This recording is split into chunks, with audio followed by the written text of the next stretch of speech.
반갑습니다, 여러분. 한 주 잘 보내셨나요? 네, 잘 보내셨나요?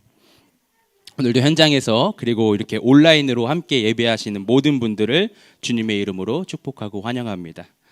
지난주부터 저희가 지금 요한일서 말씀을 살펴보고 있습니다. 앞으로 대략 12주 정도 계속해서 이 요한일서 말씀을 나눌 때 우리 담없는 교회 공동체 가운데 주님의 은혜가 있기를 소망합니다.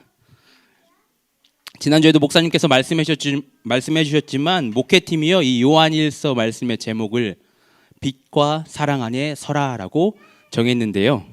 우리 이 시간 좌우에 앉아 계신 분들과 함께, 좌우에 앉아 계신 분들은 어느 정도 친분이 있으실 거예요. 좌우에 앉아 계신 분들과 함께 이렇게 인사하고 선포했으면 좋겠습니다. 빛과 사랑 안에 서라. 네, 온라인으로 혼자 예배 드리시는 분들은 자기 가슴에 손을 얹고 빛과 사랑 안에 서라 이렇게 선포하시면 좋겠어요. 우리는 지난주 목사님을 통해서 빛과 사랑 안에 서라는 제목으로 요한일서 1장 1절에서 4절 말씀을 함께 나누었습니다. 초기 영지주의자들의 거짓 가르침이 교회를 위협하고 있던 당시 사도 요한으로 추측되는 인물이 예수 그리스도를 믿는 자들이 영원한 생명을 가지고 있다는 사실을 알게 하기 위해서 보낸 편지가 바로 이 요한일서라고 말씀드렸는데요. 그 말씀을 통해서 우리가 무엇을 주목하고자 했는지 여러분 기억나시나요? 목사님께서 세 가지를 나눠주셨습니다. 첫째는요, 요한은 예수님을 증언하고 선포한다고 했습니다. 당시 영지주의자들은요, 영은 거룩한 것이고 이 육신은 부정한 것, 거룩하지 않은 것이기 때문에 예수님의 성육신을 인정하지 않고자 했지만요, 요한은 그들이 직접 경험한 예수 그리스도를 증언하고 선포하며 예수님의 그 성육신 사건이 거짓이 아니라고 이야기했습니다. 그리고 두 번째로 요한은요, 편지를 통해서 당시 그리스도인들과 그리고 오늘을 살아가는 우리들에게 예수님과 사귐을 가지기를 바란다고 이야기했습니다. 더 나아가 그 사귐은 우리가 이 교회 가운데 지체들과의 사귐을 통해서 이루어진다는 것을 우리가 함께 주목했죠. 마지막으로 요한은 기쁨이 차고 넘치기를 바란다고 했고요. 요한이 말하는 기쁨은 세상이 주는 조건에 따른 기쁨이 아니라고 목사님께서 얘기해 주셨는데요.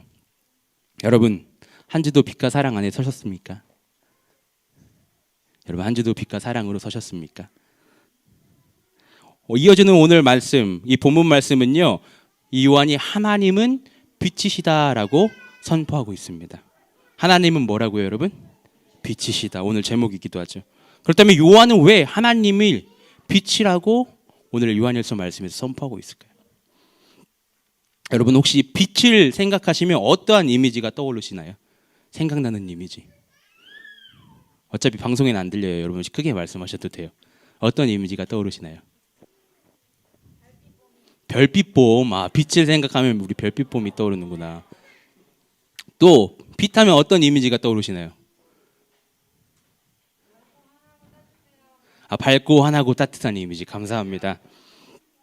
각자 경험에 따라서요, 이 빛과 관련해서 여러 이미지를 떠올리실 거예요. 어떤 분들은 이렇게 칠흑 같은 밤에 이제 내 시야를 확보할 수 있는 그 토치, 손전등 같은 빛을 생각하실 수 있고요. 어떤 분들은 한여름 그 정오에 따갑게 내리쬐는 그 햇빛을 생각하실 수 있어요. 다양한 이미지가 있겠죠. 근데 요한이 지금 편지를 쓰고 있는 이 당시의 빛은 과연 어떠한 의미였을까요? 아마도 최소한 그 요한이 쓰고 있는 이 빛의 의미는 우리가 생각하는 그 손전등 불빛이나 핸드폰 플래시의 빛은 아니었을 겁니다. 당시 빛은요, 근본적으로 생명과 연결되어 있었습니다. 그래서 성경 곳곳에서 빛은요, 구원으로, 치유로, 지혜로, 하나님의 임재로 상징하면서 나타나는 것이 바로 빛입니다. 그래서 성경에서는요, 빛과 어둠에 대한 비유가 굉장히 많이 등장해요. 그리고 더 나아가서 이 빛은요, 하나님의 속성, 즉 하나님의 거룩하심, 하나님의 신성을 나타나는 단어였고요, 하나님의 위엄과 영광을 의미하는 단어가 바로 이 빛이었습니다. 흥미로운 사실은 이 요한이 편지를 쓸 당시에만 빛이 그러한 의미가 있었던 것이 아니라요, 지금 우리가 살아가는 이 시대도 빛은 생명의 근원이라고 이야기합니다.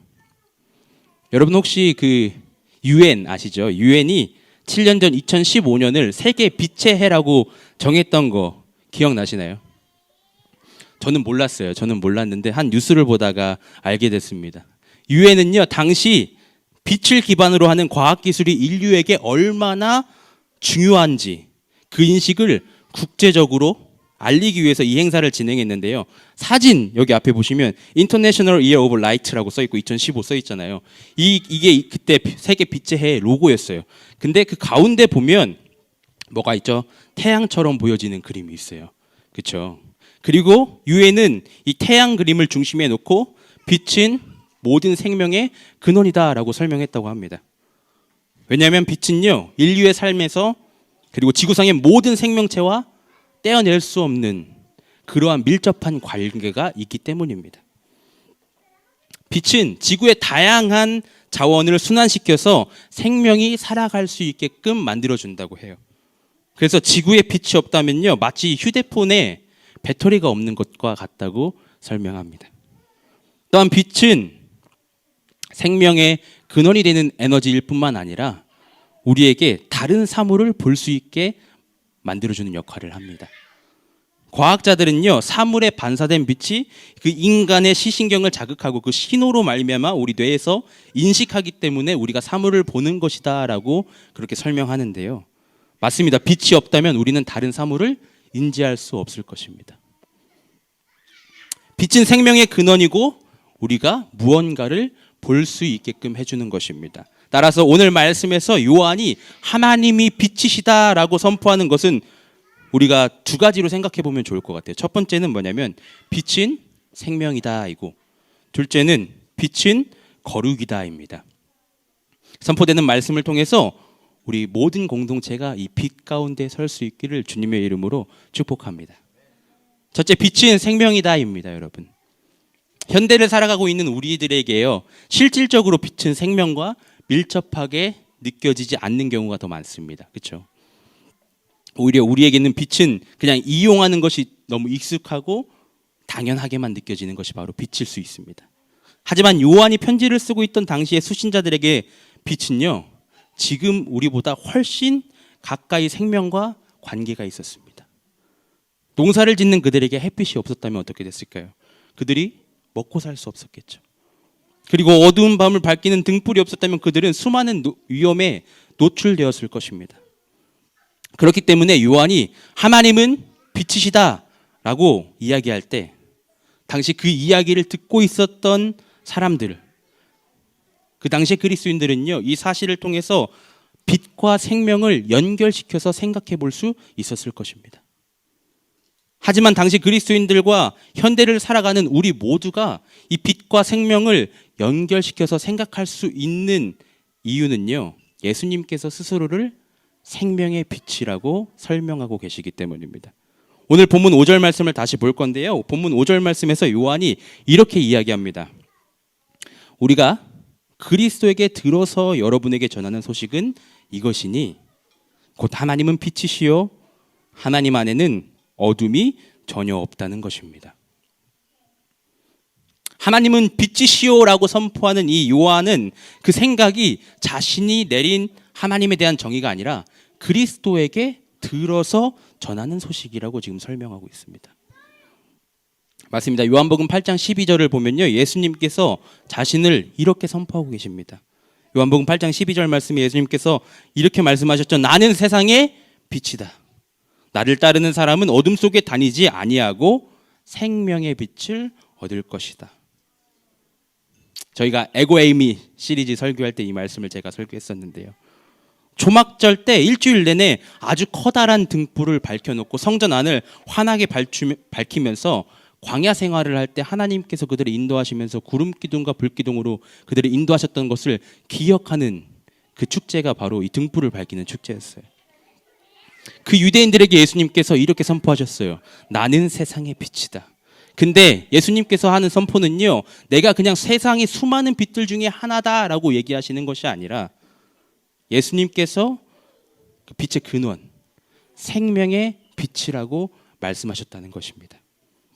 그리고 그것을 알고 있던 요한은요, 본문 2절에서요, 지난주 말씀 본문 2절에서 영원한 생명을 여러분에게 증언하고 선포합니다 라고, 생명을 선포한다고 얘기하면서 이어지는 오늘 본문 말씀에서 곧 하나님은 빛이시오 라고 기록하고 있는 것입니다.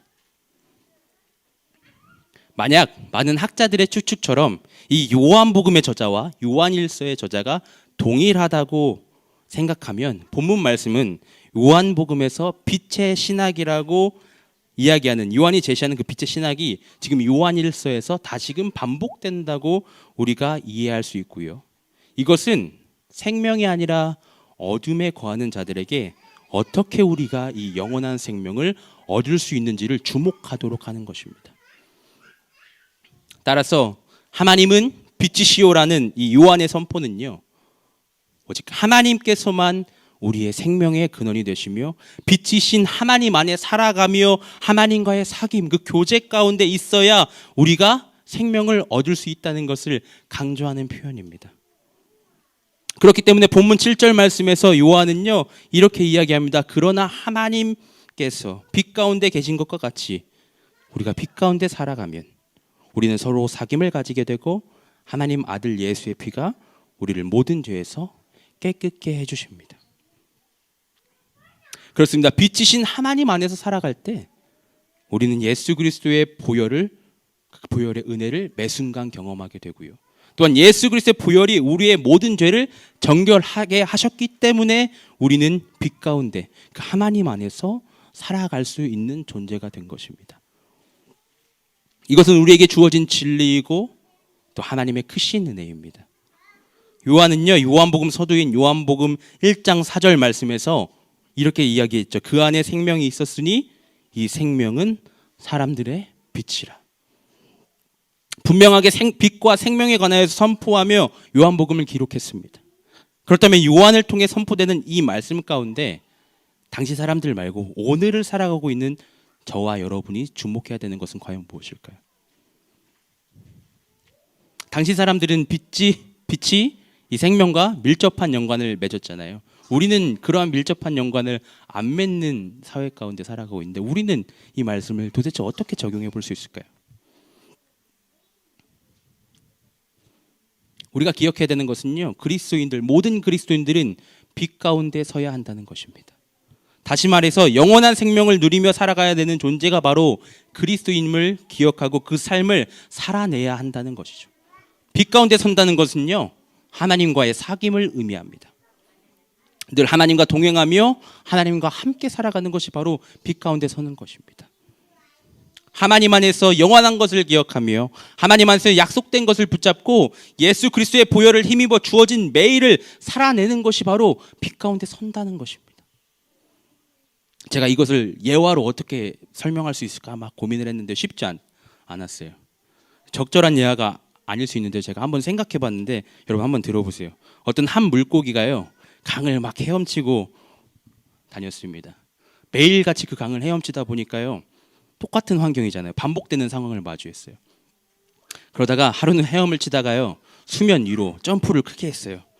그랬더니 밖에 시야가 보이는 것입니다. 밖을 보니까 푸른 풀밭도 보이고 멋진 파란 하늘도 보이고, 그것을 바라보는 그 파란 하늘과 푸른 풀밭이 물고기의 시선과 생각을 가득 잡았습니다. 그래서 물고기가 결심했어요. 나는 물 밖으로 나가야겠다.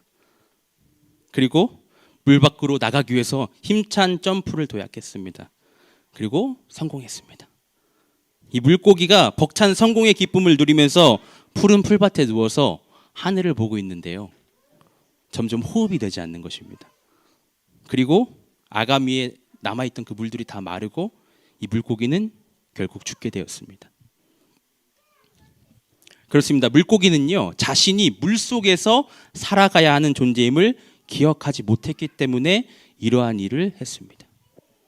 만약 물속에 있었다면 이 물고기는 살아있을 수 있었고 헤엄칠 수 있었는데요, 물 밖으로 나갔기 때문에 이 물고기가 죽게 된 것입니다. 저는 이것이 그리스도인들이 믿음의 삶에서 주의해야 하는 점이라고 생각합니다. 만약 우리가 빛 가운데서, 다시 말해 하나님 안에 있다면요, 우리는 하나님 안에서 주어진 그 영원한 생명을 누릴 수 있는데, 인간은 자꾸 빛이 아니라 어둠 속으로 뛰어들고자 합니다. 빛을 회피하고요, 진리를 거부합니다. 그리고 그렇게 이야기하는 것입니다. 저 어둠이 무언가 인간 내면의 고독을 표현하는 것 같아. 더 좋아. 저 어둠이, 어두컴컴한 것이 무언가 더 운치가 있어. 물고기가 자신이 물 속에 있어야 하는 존재임을 인지했다면 물고기는 그 물 밖으로 나가지 않았을 것입니다. 마찬가지로 그리스도인들이요, 빛이신 하나님의 생명 가운데 있어야 살 수 있는 존재임을 기억한다면 우리는 어둠 속으로 나가고자 힘쓰지 않을 것입니다. 오히려 어떻게 해서든 이 빛 가운데 머물기를 힘쓸 것입니다. 이것이 그리스도인들이 살아내야 하는 신앙의 모습이 아닐까 저는 생각합니다. 본문 6절 말씀을 보면요, 요한이 이렇게 선포하죠. 우리가 하나님과 사귀고 있다고 말하면서 그대로 어둠 속에 살아가면 우리는 거짓말을 하는 것이요, 진리를 행하지 않는 것입니다. 이러한 요한의 선포처럼 우리가 거짓말을 하고 진리를 행하지 않으며 어둠 속에서 살아가는 이유는요, 많은 경우 내가 누구인지를 모르기 때문이거니와 혹은 어둠 속에 있으면서 내가 지금 빛 가운데 있다고 착각하고 있기 때문일 것입니다. 사랑하는 형제자매 여러분, 여러분들께 질문하고 싶습니다. 우리는 지금 빛 가운데 서 있습니까? 아니면 하나님과 사귀고 있다고 말하지만 그대로 어둠 속에 살아가고 있습니까? 이것은 우리의 생명이 달린 일입니다. 어둠 속에서는요, 우리가 생명을 누릴 수 없습니다. 우리가 살기 위해서는 빛 가운데로 나아가야 됩니다. 하나님과의 깊은 사귐을 누려야 합니다. 지금은 아가미에 물이 아직 다 마르지 않아서 빛 가운데 있지 않아도 살아있는 것 같지만 계속 어둠 속에 그냥 머물러 있다면 그 결과는요, 영원한 생명이 아니라 영원한 죽음일 것입니다. 더 나아가 성경이 말하는 영원한 생명은요, 우리의 이 목숨이 시간적으로 무한히 연장된다는 의미가 아니라 하나님과 교제를 나누는 삶을 의미합니다. 따라서 영원한 생명은 먼저 현재 내가 나의 삶 가운데 하나님과 교제하며 연합되어 살아가는 것을 말하고요, 궁극적으로 주님께서 이 땅에 다시 오셨을 때 우리의 구원을 완성시키실 때 그로 인해서 끊임없이 누리게 될 하나님과의 교제를 이야기하는 것이 바로 이 영원한 생명입니다. 그리고 이렇게 우리가 영원한 생명 가운데 거할 때 저와 여러분은 어둠 속에 살아가는 누군가를 빛 가운데로 인도할 수 있으며 거짓으로 둘러싸인 사람들에게 진리를 전할 수 있습니다. 어둠 속에서 생명이 없이 살아가는 자들에게 영원한 생명을 나눌 수 있는 자로 변화되는 것입니다. 바라기는 오늘 함께 예배하는 우리 모두가 빛 가운데 거하며 하나님과의 그 깊은 사귐, 영원한 생명을 누릴 뿐만 아니라 더 나아가서 어둠 속에 헤매는 누군가에게 그 빛과 생명을 나눠주고 증거하는 저와 여러분이 될 수 있기를 주님의 이름으로 축복합니다. 오늘 본문 말씀을 통해서 살펴보기 원하는 두 번째 사실은 바로 빛은 거룩이다입니다. 그렇습니다. 먼저 빛은 뭐랑 연결된다고 했죠?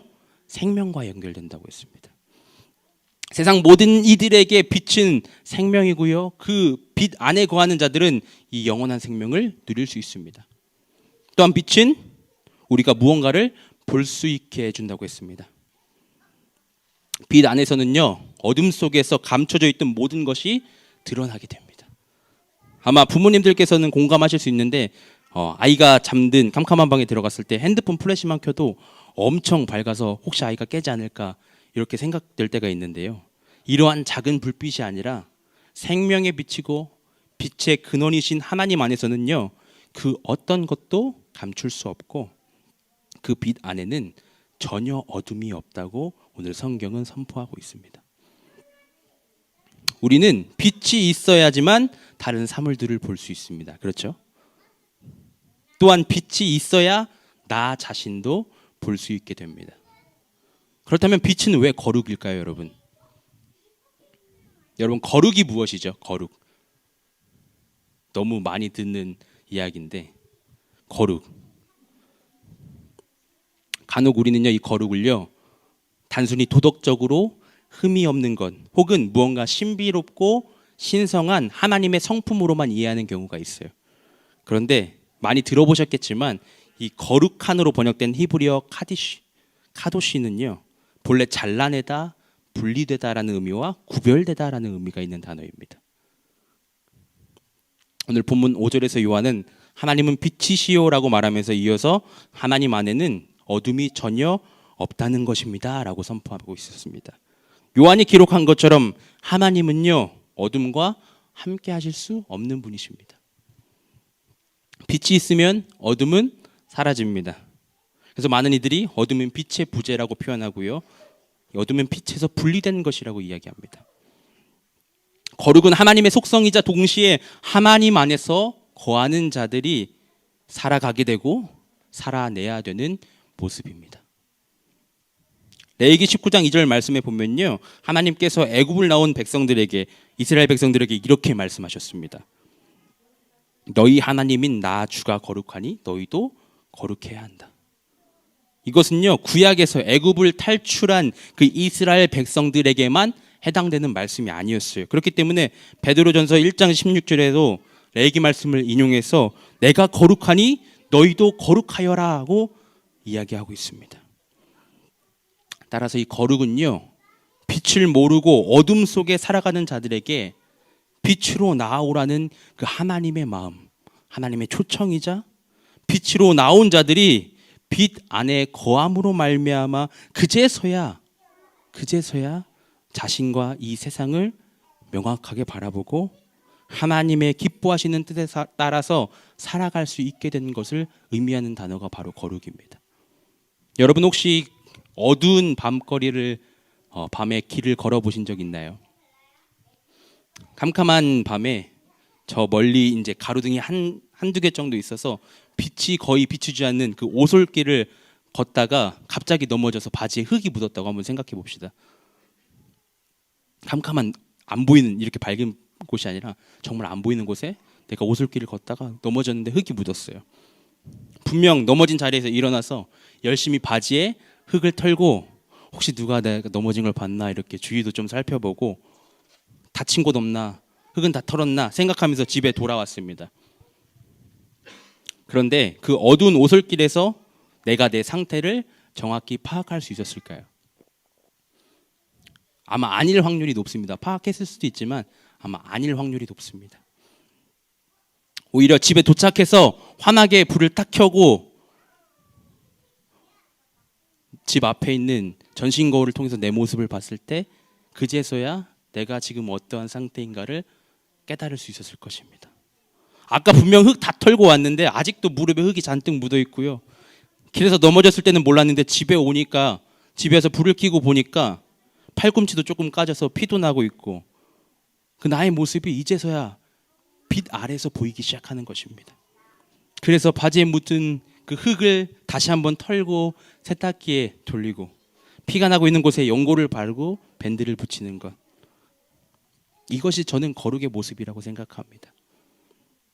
마찬가지로 우리는 빛이신 하나님 안에 거하기 때문에 현재 나의 상태를 정확히 볼 수 있고 전에는 보이지 않았던 것들, 죄의 모습들을 이제는 끊어내며 온전한 모습으로 회복되어지는 것입니다. 이것이 성경이 말하는 거룩입니다.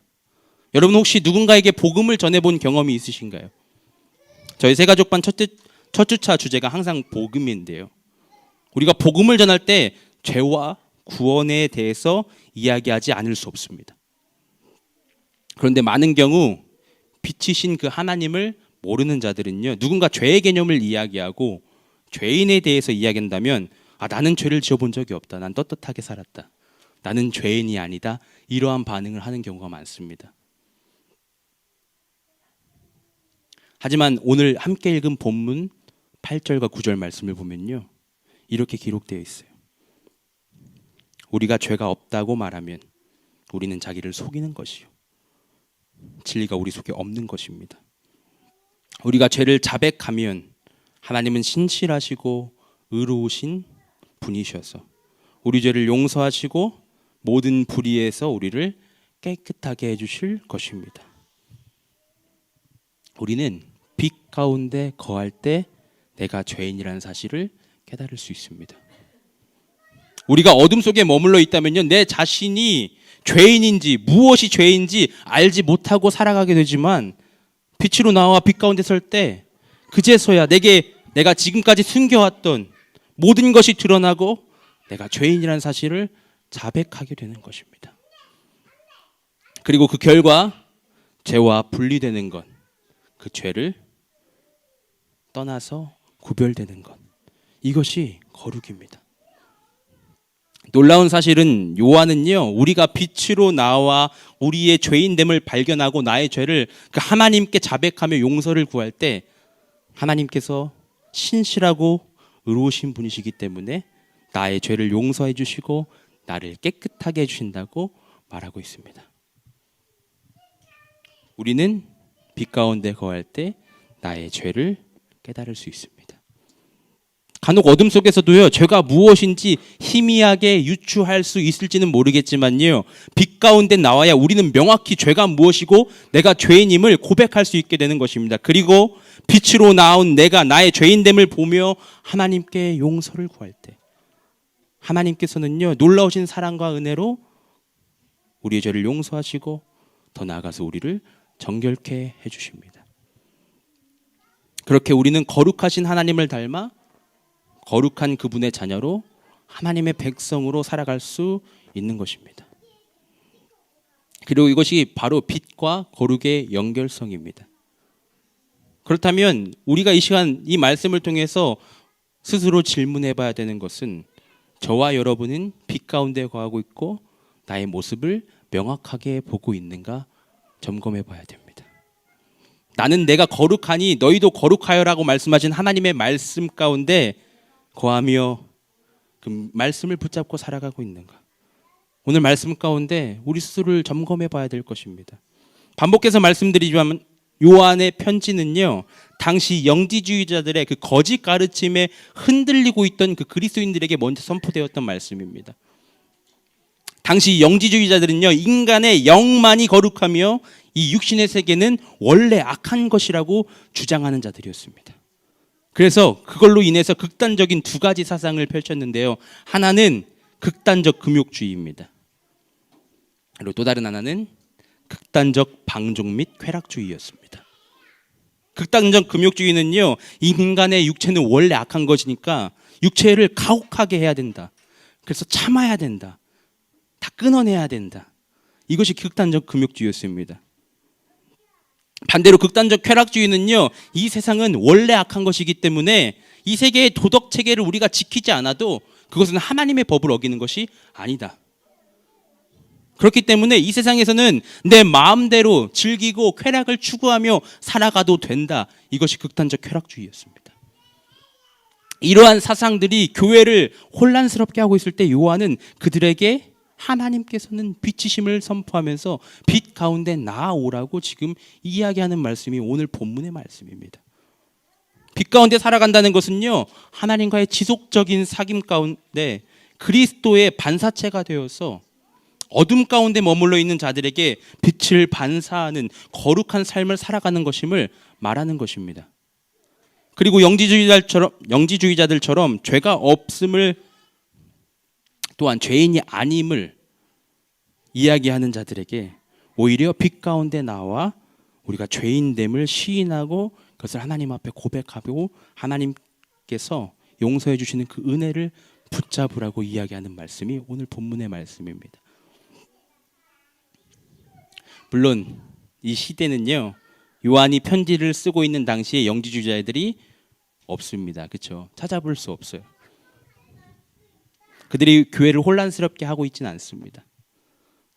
하지만 또 다른 여러 거짓 가르침들이 믿음의 공동체 안에서 자리 잡고 있고 우리는 세상의 여러 유혹들에 노출되어서 살아가고 있습니다.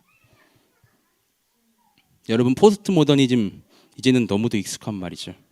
획일성과 동일성을 반대하고 특수성과 다원성을 주장하는 현 시대의 철학적 사상이 바로 포스트 모더니즘입니다. 이 시대에 우리가 분별하고 바로 알아야 되는 것이 너무도 많습니다. 우리도 모르는 사이 우리의 삶 가운데 너무 깊숙이 자리 잡은 세상의 기준과 가치들이 넘쳐나고 있습니다. 현 시대 교회를 혼란스럽게 하는 사상 중에 대표적인 것 여러분 무엇이 있을까요? 그것은 바로 절대적 진리는 없고 모든 진리는 상대적이라고 말하면서, 그렇기 때문에 모든 종교에 구원이 있다라고 이야기하는 종교다원주의일 것입니다. 여러분, 인간적인 생각을 보면요, 종교다원주의가 굉장히 괜찮아 보여요. 다양성을 인정하고요, 타인을 배려하고 존중하면서 다른 사람을 포용하는 것처럼 보입니다. 그렇게 우리를 착각하게 만듭니다. 또한 모든 종교는 결국 하나라는 종교 통합주의 역시 우리를 헷갈리게 합니다. 그렇기 때문에 우리는요, 오늘 요한이 선포하고 있는 말씀을 통해서 빛이신 하나님을 기억하며 그 빛 가운데 거함으로 어둠과 거짓들을 잘라내고 우리의 거룩을 회복해야 됩니다. 본문 10절에서 요한은요, 우리가 죄를 지은 일이 없다고 말하면 우리는 하나님을 거짓말쟁이로 만드는 것이며 하나님의 말씀이 우리 속에 있지 아니합니다라고 이야기합니다. 이 말씀을 반대로 생각해 보면요, 하나님의 말씀이 내 안에 거한다면 우리가 죄인임을 깨닫게 되고 죄를 고백하며 하나님만이 진리 되심을 선포하게 됩니다라는 의미입니다. 즉, 하나님과의 사귐을 누리는 것은요, 하나님 말씀이 내 안에 있으며 나 역시 빛 되신 그 하나님 안에 거하는 것을 의미합니다. 이렇게 우리가 빛 가운데 설 때 우리는 생명을 누리게 되고요, 거룩한 그리스도인으로 살아갈 수 있게 되는 것입니다. 이게 하나님은 빛이시다라고 말하는 그 요한의 편지 가운데 우리가 기억해야 되는 두 가지입니다. 말씀을 정리하겠습니다. 사랑하는 믿음의 형제자매 여러분, 하나님은 빛이십니다. 믿으십니까? 그 빛 가운데는 생명이 있고요, 그 빛은 거룩입니다. 동의하시나요? 우리는 빛 가운데 거할 때 영원한 생명을 누릴 수 있습니다. 우리가 빛 가운데 거할 때 거룩한 삶을 살아낼 수 있습니다. 여러분, 하나님 사랑하시나요? 하나님과 함께하고 싶으신가요? 그렇다면 더 이상 그대로 그 어둠의 자리에 머물러 계시지 말길 바랍니다. 이제는 어둠 속에 머물러 있으면서 하나님과 사귐이 있다고 말하는 그 어리석은 자들의 말을 반복하지 않기를 원합니다. 물론 이 모든 것은요, 우리의 힘과 노력으로 가능한 것이 아니라 예수 그리스도의 보혈의 공로를 힘입을 때만 가능합니다. 그렇기 때문에 이어지는 이 요한일서 2장 말씀에서 요한은 그리스도가 우리의 중보자 되심을 선포하고 있는 것입니다. 여러분, 오늘 말씀을 붙잡고 한 주를 살아가실 때 우리 모두가 빛이신 하나님 안에서 반짝이는 그리스도인들이 되기를 원합니다. 아마도 이번 주일 목사님께서 에베소서 5장 8절 말씀부터 나눠주실 건데, 바울의 겉면을 보면요, 이렇게 기록되어 있어요. 여러분이 전에는 어둠이었으나, 우리가 무엇이었다고요? 어둠이었으나 지금은 주님 안에서 빛입니다. 빛의 자녀답게 사십시오. 우리가 이 말씀을 기억하며 그 빛이신 하나님 안에서 그 빛을 여러 곳으로 반사하며 빛의 자녀로 살아낼 수 있는 우리 믿음의 공동체가 될 수 있기를 주님의 이름으로 축복합니다. 아멘.